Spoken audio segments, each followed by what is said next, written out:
sudah siap? Terima kasih. Assalamualaikum warahmatullahi wabarakatuh. Perkenalkan, nama saya Wahyu Subagio. Saya guru PJOK dari SDN Mojo Tamping. Yang terhormat Ibu Kepala Sekolah, Ibu Ika Yuni Martikarini.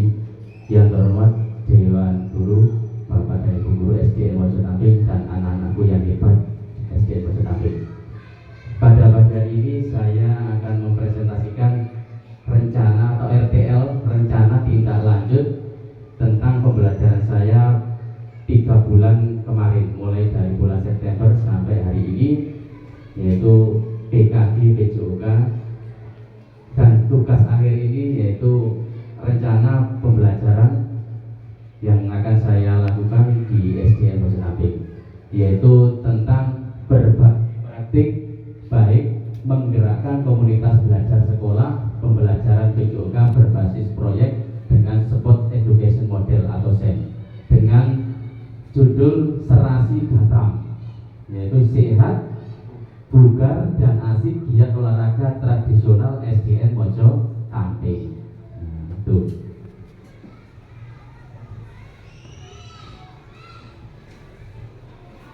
Di sini ada latar belakang. Latar belakangnya yaitu Sport Education Model.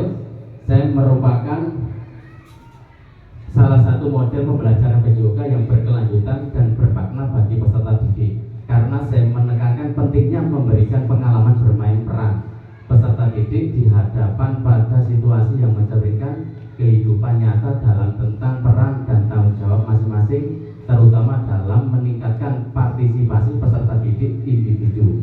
Dengan SEM atau suara voice, peserta didik akan sangat nampak ketika mereka diberi kesempatan untuk membuat syarat dan aturan dalam pertandingan hadang. Jadi ini nanti Sport Education modelnya yaitu pertandingan hadang antar kelas, seperti itu.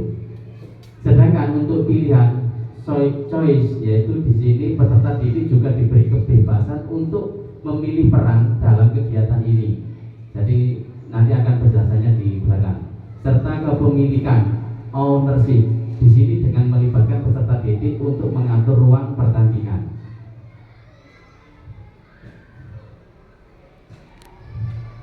Nah, berikutnya, SEM yang akan dilaksanakan ini adalah kompetisi permainan tradisional hadang, di mana hal ini bisa menjadi salah satu program pembelajaran PJOK pada kelas lainnya.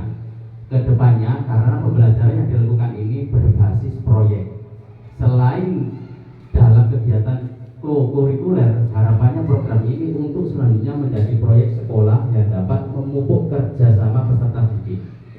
Proyek ini dipilih karena sekolah memiliki aset manusia seperti kepala sekolah yang selalu mendukung praktek baik yang dilakukan oleh guru, rekan sejawat yang mampu berkolaborasi dengan baik, serta peserta didik yang aktif dalam bidang olahraga. Aset fisik sekolah, sarana dan prasarana yang ada di sekolah sangat memadai untuk menyelenggarakan kegiatan ini. Serta aset finansial juga menjadi kekuatan untuk dilaksanakannya proyek ini. Dengan demikian, harapannya kegiatan ini dapat menjadi sarana belajar peserta didik di SDN Mojo Tamping untuk dapat memahami serta menerapkan tahapan-tahapan pengelolaan sampai dengan melaksanakan pertandingan dengan memegang rasa solidaritas, kerjasama, dan serta sportivitas antar peserta didik. Nah, di sini juga disebutkan tujuan program. Yang pertama, terwujudnya peserta didik yang berakhlak, akhlakul karimah, bugar, sehat, gembira, dan berprestasi. Yang kedua, pemahaman peserta didik tentang olahraga dan membantu mereka mengembangkan keterampilan, pengetahuan, serta nilai-nilai sosial melalui pengalaman nyata melalui permainan sesuai dengan peran yang diminati. Yang kedua yaitu menekankan pembelajaran melalui pengalaman nyata dan situasional, meningkatkan kesehatan dan kebugaran. Yang ketiga, meningkatkan motivasi dan keterlibatan peserta didik dalam pembelajaran. Penerapan pembelajaran di mana peserta didik terlibat secara langsung dalam kegiatan belajar. Ya, capaian yang diharapkan dan langkahnya. Capaian dan tujuan. 1. Pemahaman tentang aturan. Kedua, pengembangan tentang keterampilan individu. Yang ketiga, pemahaman teknik, taktik, dan strategi. Yang keempat, sportivitas dan kerjasama. Yang kelima, kepemimpinan dan tanggung jawab. Langkahnya yaitu pembahasan dalam technical meeting, latihan dalam pengelolaan musim, menganalisis pertandingan dan turnamen. Yang keempat, penyelenggaraan kompetensi yang menekankan pentingnya sportivitas, komunikasi, dan kerjasama. Yang kelima, pemilihan peran dan tahap afiliasi. Peran peserta didik menjadi panitia. Nah, di situ nanti peserta didik semuanya terlibat. Jadi panitia, jadi peserta, jadi pelatih, jadi wasit, manajer, reporter, dan sebagainya. Pelaksanaan atau lini masa pertengahan Desember setelah ulangan semester ganjil. Nah, tadi pelaksanaannya setelah ulangan semester ganjil. Nah, struktur program dan mitra dalam komunitas belajar. Nah, ini saya melibatkan komunitas belajar yang sudah terbentuk di sekolah, yaitu Gembili, ya, berbagi ilmu, ya, gerakan berbagi ilmu SDN Mojo Tamping. Nah, di sini saya libatkan. Nah, di situ ada Bapak Ibu guru semuanya.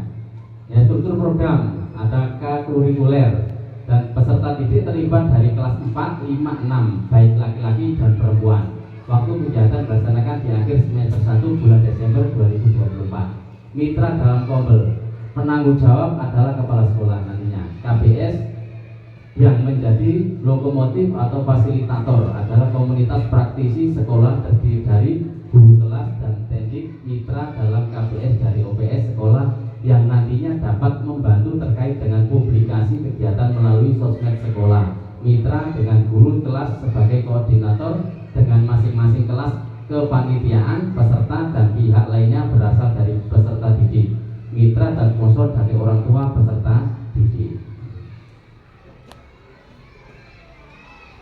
Pernyataan tentang kapasitas yang dimiliki kelas atau sekolah. Yang pertama yaitu sekolah memiliki kepala sekolah, guru, dan tenaga pendidikan yang profesional sesuai dengan kualifikasi akademik. Jumlah guru di sekolah SDN Mojo Tamping ada 10 orang. Peserta didik yang berjumlah 215 anak. Setiap kelas akan mengirimkan perwakilan sesuai dengan minat dan bakatnya untuk menjadi panitia, peserta, wasit, pelatih, supporter, komentator, dan sebagainya. Sekolah memiliki lapangan olahraga yang cukup luas untuk digunakan kegiatan kompetisi, dan sarana dan prasarana termasuk perlengkapan yang cukup memadai untuk berdaya gunakan dalam kegiatan kompetisi olahraga, mulai dari bendera, peluit, dan lapangan yang cukup luas.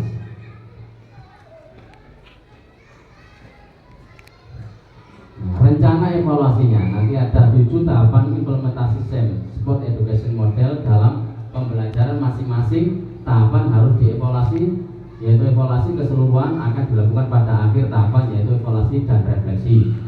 Penerapan SEM dalam PJOK, beberapa hal yang harus dievaluasi diantaranya nanti yaitu tujuan pembelajaran, meninjau ketercapaiannya tujuan pembelajaran dalam SEM, umpan balik dari peserta didik tentang pengalaman dalam pembelajaran SEM, mengumpulkan pendapat melalui refleksi guru terhadap perencanaan, pelaksanaan, dan pengelolaan SEM. Evaluasi kinerja tim, meninjau kolaborasi dan kinerja tim dalam SEM. Evaluasi penerapan konsep fair play, meninjau penerapan konsep fair play dan sikap sportif dan berintegritas dengan baik selama pelaksanaan. Bagaimana peserta didik menghormati aturan, menghargai lawan, dan menunjukkan etika olahraga yang baik. Yang berikutnya evaluasi manajemen kelas dan pengelolaan. Yang ketiga yaitu evaluasi manajemen kelas dan pengelolaan waktu, efektivitas keaktifan murid yang terlibat. Yang berikutnya kemungkinan tantangan. Nah, ini tantangan yang akan dihadapi oleh anak-anak atau peserta didik. Pengelolaan waktu, jadwal yang padat dan keterbatasan waktu dapat mempengaruhi penyelenggaraan. Faktor alam atau cuaca, lapangan outdoor akan sangat terpengaruh oleh kondisi cuaca. Motivasi peserta, kesulitan dalam manajemen tim termasuk perbedaan kemampuan, kepribadian, atau konflik antar teman. Nah, ini mungkin bisa terjadi seperti ini. Ya. Keterlibatan orang tua dan komunitas, kurangnya dukungan atau keterlibatan orang tua dan komunitas dapat mempengaruhi motivasi dan dukungan terhadap kegiatan. Yang berikutnya solusinya. Nah, ini solusinya dari tadi. Satu, penjadwalan yang lebih efisien dan efektif, menggunakan pendekatan positif dan memberikan motivasi tambahan melalui pengakuan dan pujian, komunikasi terbuka dan segera mengatasi konflik, memberikan umpan balik secara individu untuk setiap peserta didik. Yang kelima, mengadakan pertemuan dengan orang tua untuk menjelaskan tujuan pembelajaran berbasis proyek ini. Nah, tanya jawab. Nah, sekarang waktunya tanya jawab sih. Ya. Nah, itu tadi pemaparan tentang pembelajaran Sport Education Model. Nah, jadi dari tugas akhir saya yaitu PKD PJOK membuat rencana tindak lanjut yang berbasis SEM, Sport Education Model, yang berpusat pada peserta didik. Jadi nanti semuanya yang kegiatan dilakukan ini yang berperan hanya peserta didik. Bagi saya dan seluruh dalam komunitas belajar nanti hanya memandu dan melihat. Nah, biar pelaksanaannya bisa berjalan dengan lancar. Nah, mungkin ada yang ditanyakan dalam presentasi ini.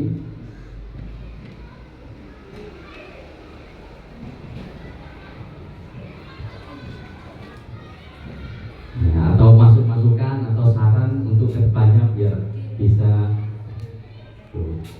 Yang pertama, apa manfaat dari lomba magang itu? Terus yang kedua tadi disampaikan siswa bisa menjadi pelatih. Bagaimana caranya siswa menjadi pelatih? Ya, terima kasih Pak Solahuddin atas pertanyaannya. Yang pertama, manfaat dari pembelajaran SEM ini yaitu mendidik anak untuk lebih mandiri. Jadi nantinya anak-anak itu bisa membuat suatu event dengan sendirinya. Nanti setelah keluar dari SD, kedepannya nanti anak-anak bisa membuat suatu event yang bisa diselenggarakan dengan meriah. Nah, jadi ini pembelajaran awalnya seperti itu. Manfaatnya membuat anak-anak akan lebih bisa meluangkan atau meluarkan setiap kemampuannya anak-anak sesuai dengan bakatnya masing-masing, seperti itu. Nah, gimana caranya menjadi seorang pelatih? Nah, ya di sini belajarnya. Nah, di sini belajarnya nanti memimpin teman-temannya. Nah, di situ nanti kan ada ketua panitia, ada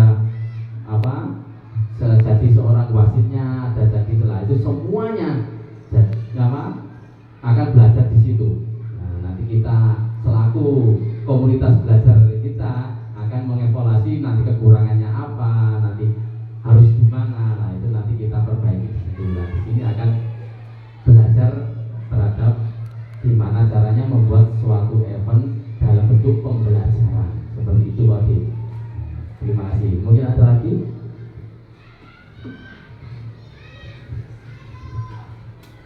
Terima kasih Pak Oni.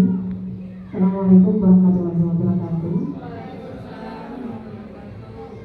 Tadi pada kemungkinan dan tantangan poin yang ketiga, Pak Oni menyebutkan motivasi peserta, yaitu kesulitan dalam manajemen tim termasuk perbedaan kemampuan, kepribadian atau konflik antar teman. Nah, mengingat sekolah kita yang berada di masyarakat latar belakang menengah ke bawah, otomatis latar belakang anak juga berbeda.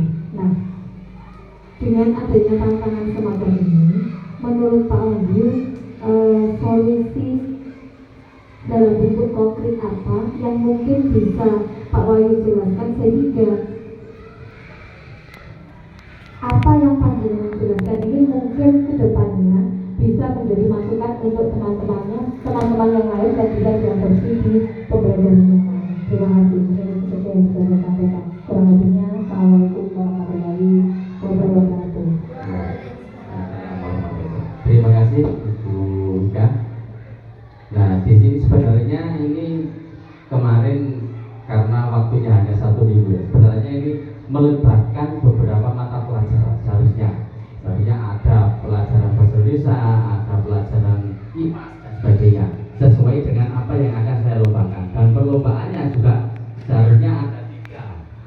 tapi dengan keterbatasan waktu kemarin itu aja, satu enggak apa-apa, yang penting bisa berjalan seperti itu. Nah, jadi di sini kesulitan dalam manajemen tim termasuk perbedaan kemampuan, kepribadian atau konflik antar teman. Nah, ini yang tadi Bu Ika tanyakan, gimana caranya menanggulangi perbedaan antar latar belakang peserta didik ya, yang berbeda-beda. Kesiapan belajarnya, kemudian kemampuan anak-anak kan pasti tidak sama, itu beda-beda. Iya. Nah itu. Nah, caranya untuk kalau saya yang pertama yaitu tadi menyiapkan perwakilan tiap kelas.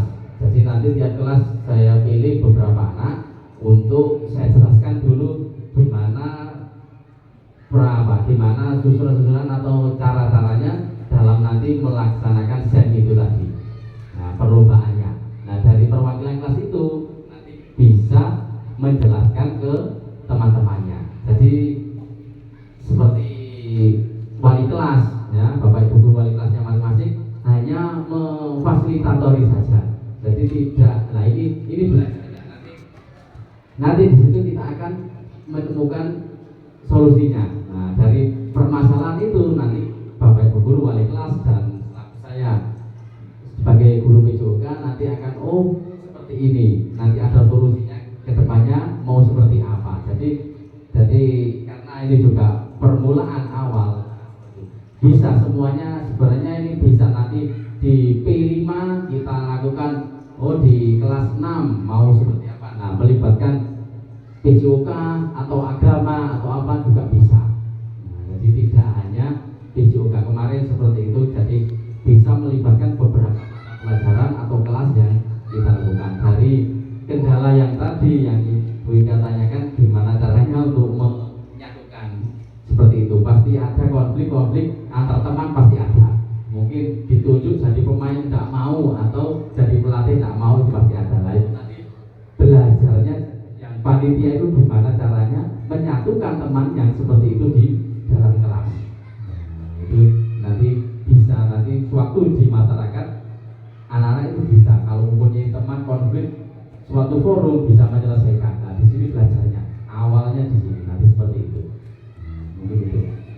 Mungkin ada lagi yang ditanyakan.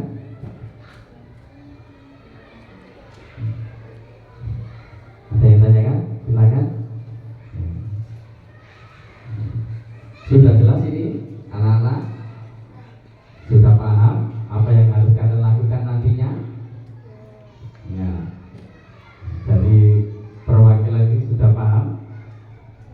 Nah, itu ya. Nah, terima kasih. Itu tadi penjelasan ya. Terima kasih sudah hadir dan menyimak materi tentang permainan tradisional dalam pembelajaran project di SDN Bukit Tamping. Semoga pelaksanaan ini nanti bisa berjalan dengan lancar, dengan baik, dengan dukungan seluruh dewan guru, seluruh peserta didik yang ada di SDN Bukit Tamping, dan tidak lupa dukungan dari Ibu Kepala Sekolah. Semoga nantinya kedepannya anak-anak lebih mandiri dan lebih bisa mengeluarkan kemampuan atau bakat-bakatnya sesuai dengan kemampuannya masing-masing. Nah, nanti yang bisa MC akhirnya muncul jadi MC